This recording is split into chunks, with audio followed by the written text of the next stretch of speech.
എല്ലാവർക്കും PSC പോയിൻറ്റിൻ്റെ മറ്റൊരു വീഡിയോയിലേക്ക് സ്വാഗതം. ഇന്ന് നമ്മൾ നോക്കാൻ പോകുന്നത് ഫെബ്രുവരി മാസത്തെ കറണ്ട് അഫെയർസാണ്. നമ്മളിതിനു മുൻപ് ജനുവരി മാസത്തെ പ്രധാനപ്പെട്ട കറണ്ട് അഫെയർസ് അടങ്ങിയ ഒരു വീഡിയോ ഇട്ടിട്ടുണ്ടായിരുന്നു. അപ്പോൾ നമുക്ക് ഈ പ്രാവശ്യം ഫെബ്രുവരി മാസത്തെ പ്രധാനപ്പെട്ട കറണ്ട് അഫെയർസ് ഏതൊക്കെയാണെന്ന് നോക്കാം. നമുക്ക് ഒന്നാമത്തെ ചോദ്യം നോക്കാം. മനുഷ്യനിൽ ആദ്യമായി ബ്രെയിൻ ചിപ്പ് ഘടിപ്പിച്ചത് ഏത് കമ്പനിയാണ്? മനുഷ്യനിൽ ആദ്യമായി ബ്രെയിൻ ചിപ്പ് ഘടിപ്പിച്ചത് ഏത് കമ്പനിയാണ്? ആൻസർ വരുന്നത് ന്യൂറാലിങ്ക് ആണ്. ന്യൂറാലിങ്ക്. അടുത്ത ചോദ്യം, 2024 ഫെബ്രുവരി 6 ഏത് സംഘടനയാണ് ഉപജീവന പദ്ധതി കേരളത്തിൽ ആരംഭിച്ചത്? 2024 ഫെബ്രുവരി 6 ഏത് സംഘടനയാണ് ഉപജീവന പദ്ധതി കേരളത്തിൽ ആരംഭിച്ചത്? ആൻസർ വരുന്നത് കുടുംബശ്രീയാണ്. കുടുംബശ്രീയാണ് ഉപജീവന പദ്ധതി കേരളത്തിൽ ആരംഭിച്ചത്. അടുത്ത ചോദ്യം, കേന്ദ്ര ഗവൺമെൻറ്റിൻ്റെ ഏത് പദ്ധതി പ്രകാരമാണ് സംസ്ഥാനത്തിൻ്റെ പിന്തുണയോടെ ലൈഫ് പദ്ധതിയുടെ ഭാഗമായി വീടുകൾ നിർമ്മിക്കുന്നത്? കേന്ദ്ര ഗവൺമെൻറ്റിൻ്റെ ഏത് പദ്ധതി പ്രകാരമാണ് സംസ്ഥാനത്തിൻ്റെ പിന്തുണയോടെ ലൈഫ് പദ്ധതിയുടെ ഭാഗമായി വീടുകൾ നിർമ്മിക്കുന്നത്? ആൻസർ വരുന്നത് പ്രധാനമന്ത്രി ആവാസ് യോജന. പ്രധാനമന്ത്രി ആവാസ് യോജന. അടുത്ത ചോദ്യത്തിലേക്ക് കടക്കാം. യൂണിഫോം സിവിൽ കോഡ് ബില്ല് ആദ്യമായി പാസ്സാക്കിയ സംസ്ഥാനം? യൂണിഫോം സിവിൽ കോഡ് ബില്ല് ആദ്യമായി പാസ്സാക്കിയ സംസ്ഥാനം ഉത്തരാഖണ്ഡാണ്. ഉത്തരാഖണ്ഡാണ് യൂണിഫോം സിവിൽ കോഡ് ബില്ല് ആദ്യമായി പാസ്സാക്കിയ സംസ്ഥാനം.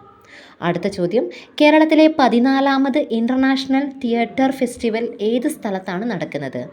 കേരളത്തിലെ 14ാമത് ഇൻ്റർനാഷണൽ തിയേറ്റർ ഫെസ്റ്റിവൽ ഏത് സ്ഥലത്താണ് നടക്കുന്നത്? ഏത് ജില്ലയിലാണ് നടക്കുന്നത്? ആൻസർ വരുന്നത് തൃശ്ശൂർ ജില്ലയിലാണ് കേരളത്തിലെ 14ാമത് ഇൻ്റർനാഷണൽ തിയേറ്റർ ഫെസ്റ്റിവൽ നടക്കുന്നത്. അടുത്ത ചോദ്യം, 2022 ആരംഭിച്ച സ്മൈൽ 75 ഇനീഷ്യേറ്റീവിൻ്റെ ലക്ഷ്യം എന്തായിരുന്നു? 2022 ആരംഭിച്ച സ്മൈൽ 75 ഇനീഷ്യേറ്റീവിൻ്റെ ലക്ഷ്യം എന്തായിരുന്നു? ആൻസർ വരുന്നത് ഭിക്ഷാടനം തടയൽ പുനരധിവാസ പരിപാടിയാണ്. ഭിക്ഷാടനം തടയൽ പുനരധിവാസ പരിപാടി. അടുത്ത ചോദ്യം, തുടർച്ചയായി 6 കേന്ദ്ര ബജറ്റുകൾ അവതരിപ്പിച്ച രണ്ടാമത്തെ ധനമന്ത്രി എന്ന റെക്കോർഡ് നേടിയത്?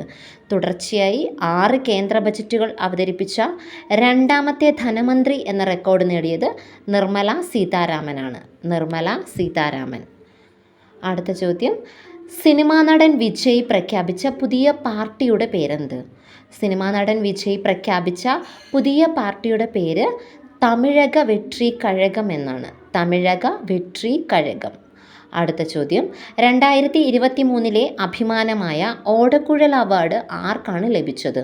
2023 ഓടക്കുഴൽ അവാർഡ് ലഭിച്ചത് PN ഗോപികൃഷ്ണൻ. PN ഗോപികൃഷ്ണനാണ് 2023 ഓടക്കുഴൽ അവാർഡ് ലഭിച്ചത്. അടുത്ത ചോദ്യം, കേരളത്തിലെ ആദായ നികുതി പ്രിൻസിപ്പൽ ചീഫ് കമ്മീഷണറായി ചുമതലയേറ്റത്?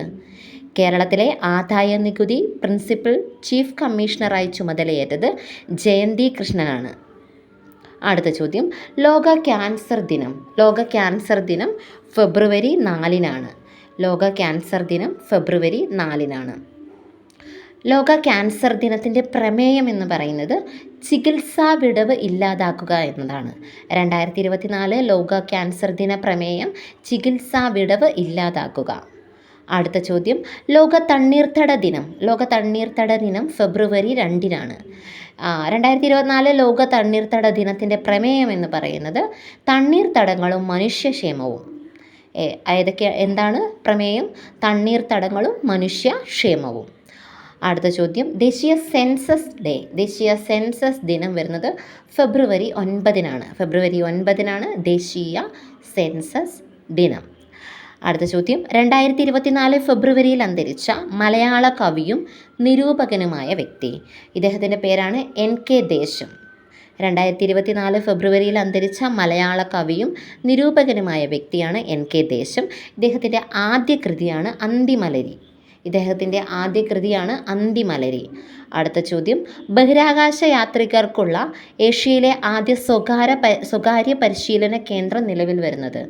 ബഹിരാകാശ യാത്രികർക്കുള്ള ഏഷ്യയിലെ ആദ്യ സ്വകാര്യ പരിശീലന കേന്ദ്രം നിലവിൽ വരുന്നത് നവി മുംബൈയിലാണ്.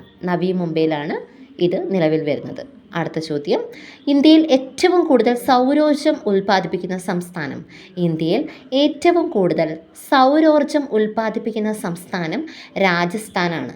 രാജസ്ഥാനാണ് ഇന്ത്യയിൽ ഏറ്റവും കൂടുതൽ സൗരോർജ്ജം ഉൽപ്പാദിപ്പിക്കുന്ന സംസ്ഥാനം. അടുത്ത ചോദ്യം, 2024 പാരീസ് ഒളിമ്പിക്സിൻ്റെ ദീപശിഖയേന്താൻ ഇന്ത്യയിൽ നിന്ന് ആരാണ് തിരഞ്ഞെടുക്കപ്പെട്ടത്? അഭിനവ് ബിന്ദ്രയാണ് തിരഞ്ഞെടുക്കപ്പെട്ടത്. അടുത്ത ചോദ്യം, ഡെൻമാർക്ക് നൽകുന്ന ബ്ലൂ ഫ്ലാഗ് സർട്ടിഫിക്കേഷൻ ലഭിച്ച കേരളത്തിലെ ബീച്ച്. ഡെൻമാർക്ക് നൽകുന്ന ബ്ലൂ ഫ്ലാഗ് സർട്ടിഫിക്കേഷൻ ലഭിച്ച കേരളത്തിലെ ബീച്ചാണ് കാപ്പാട് ബീച്ച്. അടുത്ത ചോദ്യം, ഒരു രാജ്യം ഒരു തെരഞ്ഞെടുപ്പ്.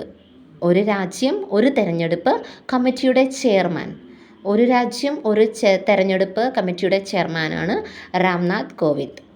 അടുത്ത ചോദ്യം, അടുത്തിടെ ഹിമാചൽ പ്രദേശിൽ നിന്നും കണ്ടെത്തപ്പെട്ട അപൂർവ ഇനം ചിത്രശലഭം. ഈ അടുത്തിടെ ഹിമാചൽ പ്രദേശിൽ നിന്നും കണ്ടെത്തിയ അപൂർവ ഇനം ചിത്രശലഭമാണ് ഡസ്റ്റഡ് അപ്പോളോ. ചിത്രശലഭത്തിൻ്റെ പേരാണ് ഡസ്റ്റഡ് അപ്പോളോ. അടുത്ത ചോദ്യം നോക്കാം, സംസ്ഥാനത്തെ ആദ്യ സൗജന്യ വൈഫൈ പാർക്ക്. സംസ്ഥാനത്തെ ആദ്യ സൗജന്യ വൈഫൈ പാർക്ക് മാനാഞ്ചിറയിലാണ്. മാനാഞ്ചിറ.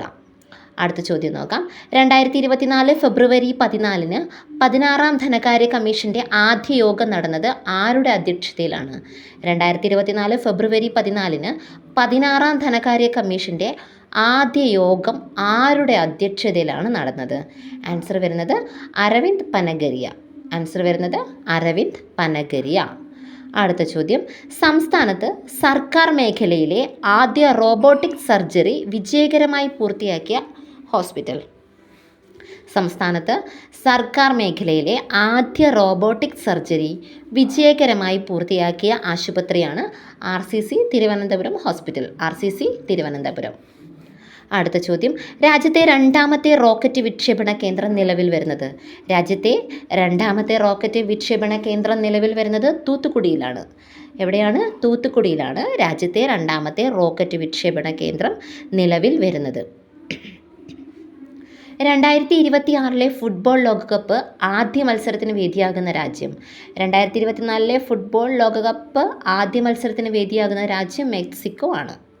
അടുത്ത ചോദ്യം, കേരളത്തിൽ കുറഞ്ഞ ചിലവിൽ ഫലപ്രദമായ വന്ധ്യതാ ചികിത്സ ലഭ്യമാക്കുക എന്ന ലക്ഷ്യത്തോടെ ഹോമിയോപ്പതി വകുപ്പ് ആരംഭിച്ച പദ്ധതി. കേരളത്തിൽ കുറഞ്ഞ ചിലവിൽ ഫലപ്രദമായ വന്ധ്യതാ ചികിത്സ ലഭ്യമാക്കുക എന്ന ലക്ഷ്യത്തോടെ ഹോമിയോപ്പതി വകുപ്പ് ആരംഭിച്ച പദ്ധതിയാണ് ജനനി പദ്ധതി. ഈ പദ്ധതിയുടെ പേരാണ് ജനനി പദ്ധതി. അടുത്ത ചോദ്യം നോക്കാം, 2024-25 കേരള ബജറ്റ് അവതരിപ്പിച്ച ധനമന്ത്രി. 2024-25 കേരള ബജറ്റ് അവതരിപ്പിച്ച ധനമന്ത്രിയാണ് KN ബാലഗോപാൽ. KN ബാലഗോപാൽ. അടുത്ത ചോദ്യം, 1-ാം ക്ലാസ് മുതൽ 10-ാം ക്ലാസ് വരെയുള്ള ന്യൂനപക്ഷ വിദ്യാർത്ഥികൾക്കായി നടപ്പിലാക്കുന്ന പ്രീ മെട്രിക് സ്കോളർഷിപ്പ്. 1-ാം ക്ലാസ് മുതൽ 10-ാം ക്ലാസ് വരെയുള്ള ന്യൂനപക്ഷ വിദ്യാർത്ഥികൾക്കായി നടപ്പിലാക്കുന്ന പ്രീ മെട്രിക് സ്കോളർഷിപ്പാണ് മാർഗദീപം. ഇതിൻ്റെ പേരാണ് മാർഗദീപം. അടുത്ത ചോദ്യം നോക്കാം, ഇന്ത്യയിലെ ആദ്യ സമ്പൂർണ്ണ ഡിജിറ്റൽ സാക്ഷരതാ മണ്ഡലം. ഇന്ത്യയിലെ ആദ്യത്തെ സമ്പൂർണ്ണ ഡിജിറ്റൽ സാക്ഷരതാ മണ്ഡലം തളിപ്പറമ്പാണ്. കണ്ണൂർ ജില്ലയിലെ തളിപ്പറമ്പാണ്. അടുത്ത ചോദ്യം നോക്കാം, സംരംഭക മേഖലയിലെ സമഗ്ര സംഭാവനയ്ക്കുള്ള വ്യവസായ വകുപ്പിൻ്റെ പുരസ്കാരത്തിന് അർഹയായത്. സംരംഭക മേഖലയിലെ സമഗ്ര സംഭാവനയ്ക്കുള്ള വ്യവസായിക വകുപ്പിൻ്റെ പുരസ്കാരത്തിന് അർഹയായത് പമേല അന്ന മാത്യു ആണ്. പമേല അന്ന മാത്യു. അടുത്ത ചോദ്യം നോക്കാം, ബാങ്ക് ഓഫ് ഇന്ത്യയുടെ ചെയർമാനായി നിയമിതനായത്. ബാങ്ക് ഓഫ് ഇന്ത്യയുടെ ചെയർമാനായി നിയമിതനായത് MR കുമാറാണ്. MR കുമാറാണ് ബാങ്ക് ഓഫ് ഇന്ത്യയുടെ പുതിയ ചെയർമാനായി നിയമിതനായത്.